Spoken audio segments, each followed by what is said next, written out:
வணக்கம். அன்பான சகோதர சகோதரிகளே, இன்றைய சாட்டர்டே பிரீமியர் லைவுக்கு உங்களை அன்புடன் வரவேற்கிறோம். இன்று அப்போஸ்தலர் 10ஆம் அதிகாரத்தை கேட்கப் போகிறோம். ஒரு தரிசனம், ஒரு ஜெபம், ஒரு சந்திப்பு, இவை அனைத்தும் தேவனுடைய புதிய திட்டத்தை வெளிப்படுத்தின. இந்த அதிகாரம் தேவன் அனைவரையும் சமமாக நேசிக்கிறார் என்பதை வலியுறுத்துகிறது. வாருங்கள், தேவனுடைய வார்த்தையை ஒன்றாக கேட்போம். தேவன் உங்களை ஆசீர்வதிப்பாராக. இத்தாலியா பட்டாளம் என்னப்பட்ட பட்டாளத்திலே 100க்கு அதிபதியாகிய கொர்னேலியு என்னும் பெயர் கொண்ட ஒரு மனுஷன் செசரியா பட்டணத்திலே இருந்தான். அவன் தேவ பக்தி உள்ளவனும் தன் வீட்டார் அனைவரோடும் தேவனுக்கு பயந்தவனுமாயிருந்து ஜனங்களுக்கு மிகுந்த தருமங்களை செய்து எப்பொழுதும் தேவனை நோக்கி ஜெபம் பண்ணி கொண்டிருந்தான். பகலில் ஏறக்குறைய 9ஆம் மணி நேரத்திலே தேவனுடைய தூதன் தன்னிடத்தில் வரவும் கொர்னேலியுவே என்று அழைக்கவும் பிரத்யட்சமாய் தரிசனம் கண்டு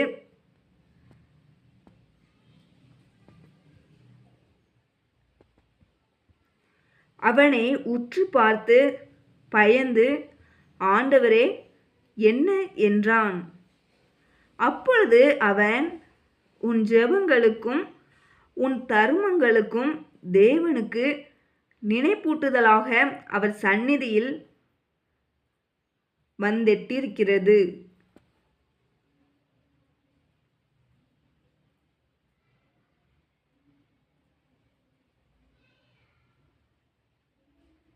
இப்பொழுது நீ யோப்பா பட்டணத்துக்கு மனுஷரை அனுப்பி பேதுரு என்று மறுபெயர் கொண்ட சீமோனை அழைப்பி. அவன் தோல் பதனிடுகிறவனாகிய சீமோன் என்னும் ஒருவனிடத்திலே தங்கியிருக்கிறான். அவனுடைய வீடு கடலோரத்தில் இருக்கிறது. நீ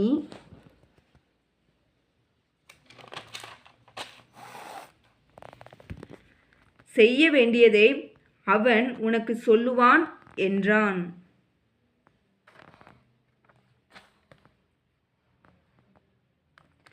கொர்னேலியு தன்னுடனே பேசின தேவதூதன் போன பின்பு தன் வீட்டு மனுஷரில் 2 பேரையும் தன்னிடத்தில் சேவிக்கிற போர் சேவகரில் தேவ பக்தியுள்ள ஒருவனையும் அழைத்து,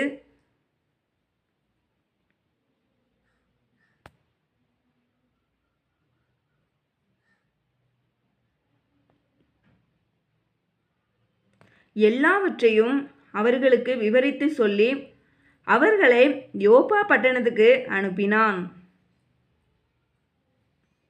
மறுநாளிலே அவர்கள் பிரயாணப்பட்டு அந்த பட்டணத்துக்கு சமீபித்து வருகையில் பேதுரு 6ஆம் மணி நேரத்திலே ஜெபம் பண்ணும்படி மேல் வீட்டில் ஏறினான். அவன் மிகுந்த பசியடைந்து சாப்பிட மனதாயிருந்தான். அதற்கு அவர்கள் ஆயத்தம் பண்ணுகையில் அவன் ஞான திருஷ்டி அடைந்து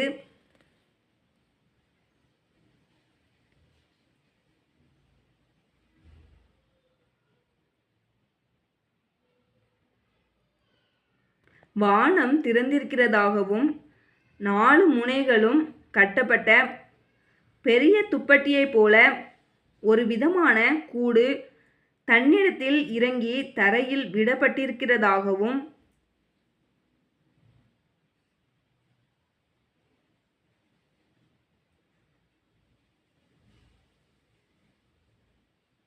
அதிலே பூமியில் உள்ள சகல விதமான 4 கால் ஜீவன்களும் காட்டு மிருகங்களும் ஊரும் பிராணிகளும் ஆகாயத்து பறவைகளும் இருக்கிறதாகவும் கண்டான்.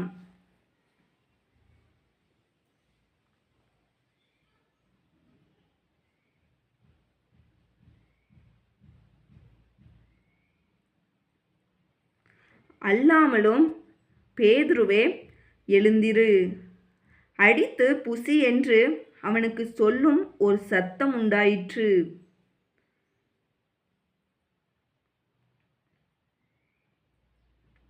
அதற்கு பேதுரு, அப்படியல்ல ஆண்டவரே, தீட்டும் அசுத்தமுமாயிருக்கிற யாதொன்றையும் நான் ஒரு காலும் புசித்ததில்லை என்றான்.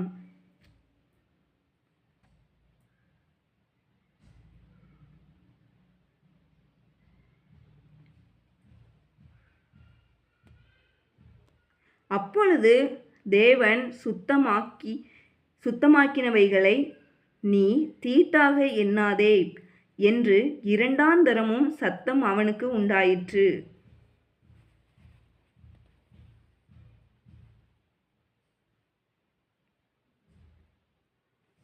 மூன்றாந்தரமும் அப்படியே உண்டாயிற்று. பின்பு அந்த கூடு திரும்ப வானத்துக்கு எடுத்து கொள்ளப்பட்டது.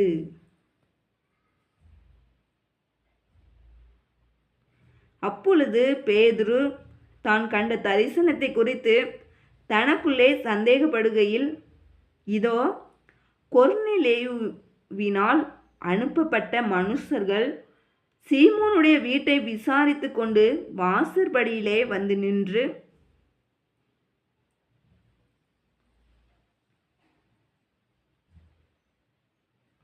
பேதுரு என்று மறுபேர் கொண்ட சீமோன் இங்கே தங்கியிருக்கிறாரா என்று கேட்டார்கள். பேதுரு அந்த தரிசனத்தை குறித்து சிந்தனை பண்ணி கொண்டிருக்கையில் ஆவியானவர், இதோ, 3 மனுஷர் உன்னை தேடுகிறார்கள். நீ எழுந்து இறங்கி ஒன்றுக்கும் சந்தேகப்படாமல் அவர்களுடனே கூட போ. நானே அவர்களை அனுப்பினேன் என்று அவனுக்கு சொன்னார். அப்பொழுது பேதுரு கொர்நேலியுவினால் தன்னிடத்தில் அனுப்பப்பட்ட மனுஷரிடத்திற்கு இறங்கி போய், இதோ, நீங்கள் தேடுகிறவன் நான்தான். நீங்கள் வந்திருக்கிற காரியம் என்ன என்றான்.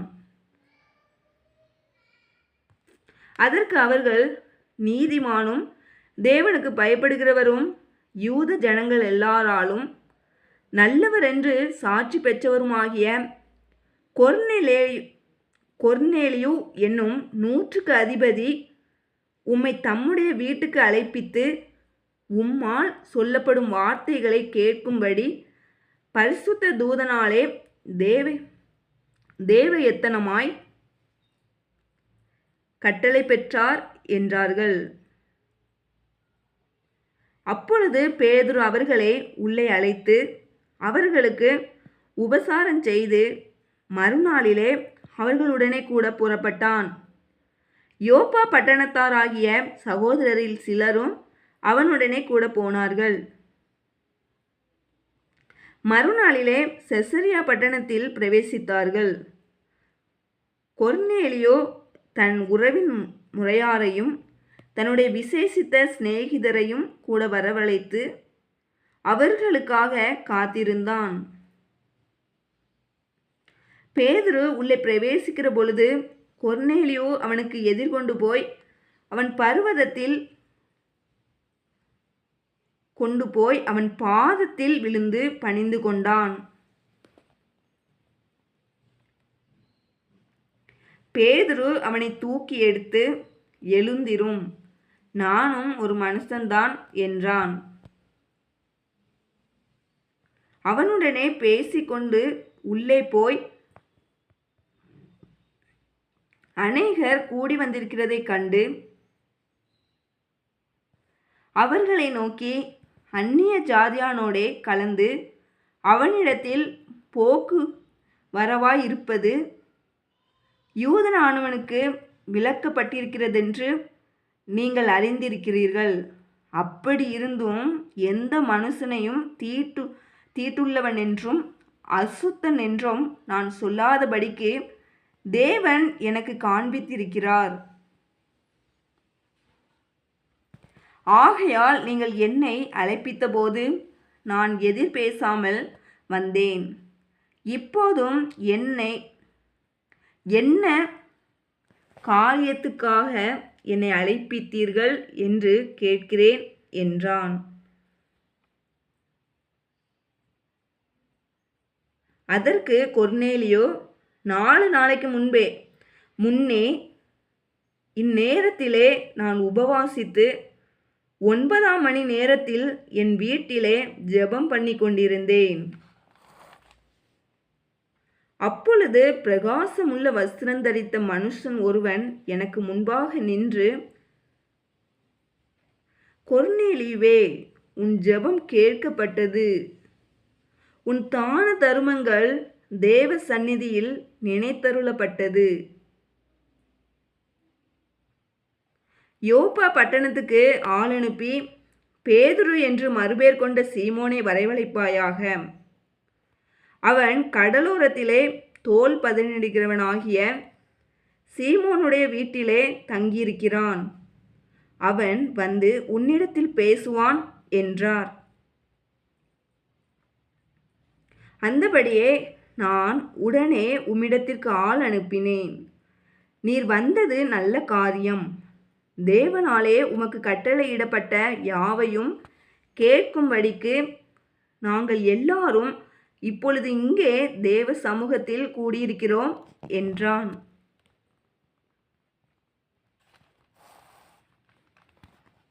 அப்பொழுது பேதுரு பேசத் தொடங்கி, தேவன் பட்சபாதம் உள்ளவரல்ல என்றும்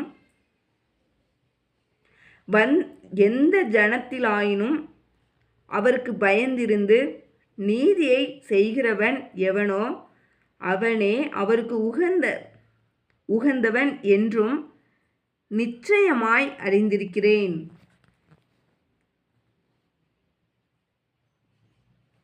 எல்லாருக்கும் கர்த்தராயிருக்கிற இயேசு கிறிஸ்துவை கொண்டு அவர் சமாதானத்தை சுவிசேஷமாய் கூறி இஸ்ரவேல் புத்திரருக்கு அனுப்பின வார்த்தையை அறிந்திருக்கிறீர்களே.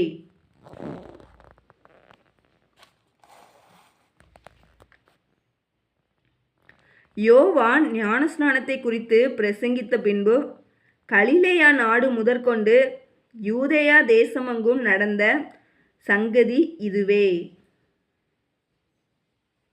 நசரேயனாகிய இயேசுவை தேவன் பரிசுத்த ஆவியினாலும் வல்லமையினாலும் அபிஷேகம் பண்ணினார். தேவன் அவருடனே கூட இருந்தபடியினாலே அவர் நன்மை செய்கிறவராயும் பிசாசின் வல்லமையில் அகப்பட்ட யாவரையும் குணமாக்குகிறவராயும் சுற்றித் திரிந்தார்.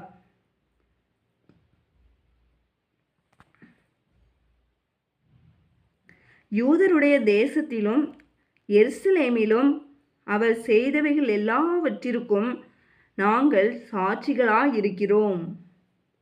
அவரை மரத்திலே தூக்கி கொலை செய்தார்கள். 3ஆம் நாளிலே தேவன் அவரை எழுப்பி பிரத்யட்சமாய் காணும்படி செய்தார். ஆயினும் எல்லா ஜனங்களுக்கும் பிரத்யட்சமாகும்படி செய்யாமல் அவர் மரித்தோரிலிருந்து எழுந்த பின்பு அவரோடே புசித்து குடித்தவர்களும் தேவனால் முன்பு நியமிக்கப்பட்ட சாட்சிகளுமாகிய எங்களுக்கே பிரத்யட்சமாகும்படி செய்தார்.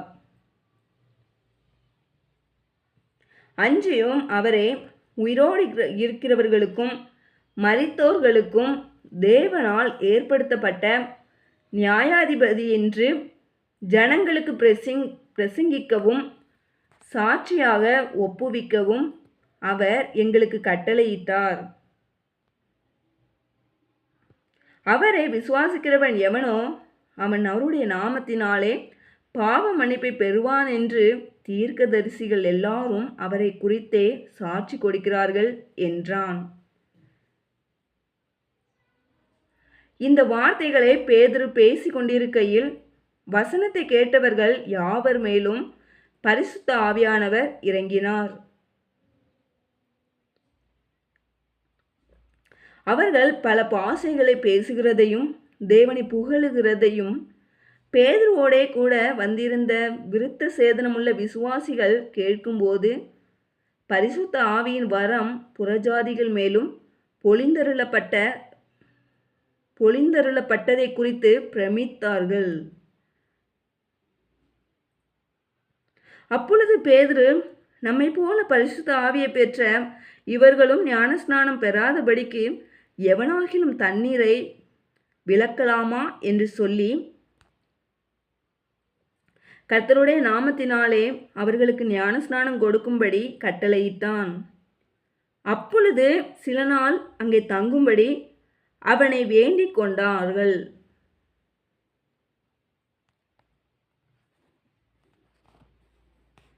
ஆமேன். இன்றைய அப்போஸ்தலர் 10 நமக்கு ஒரு பெரிய உண்மையை நினைவூட்டுகிறது. தேவனுடைய கிருபை அனைவருக்கும் அவருடைய திட்டத்திற்கு கீழ்ப்படிந்தால் அவர் புதிய வாசல்களை திறக்கிறார். இந்த வேதாகம வாசிப்பு உங்களுக்கு ஆசீர்வாதமாக இருந்தால் லைக் செய்யுங்கள், தேங்க்யூ ஜீசஸ் என்று கமெண்ட் செய்யுங்கள். தேவனுடைய திட்டத்திற்கு நான் கீழ்ப்படிவேன் என்று எழுதுங்கள். உங்கள் நண்பர்களுடன் ஷேர் செய்யுங்கள். ஜீவவார்த்தை சேனலை சப்ஸ்கிரைப் செய்யுங்கள். டிஸ்கிரிப்ஷனின் முதல் வரியில் உள்ள அப்போஸ்தலர் 11 லிங்கையும் பார்க்க மறக்காதீர்கள். God bless you.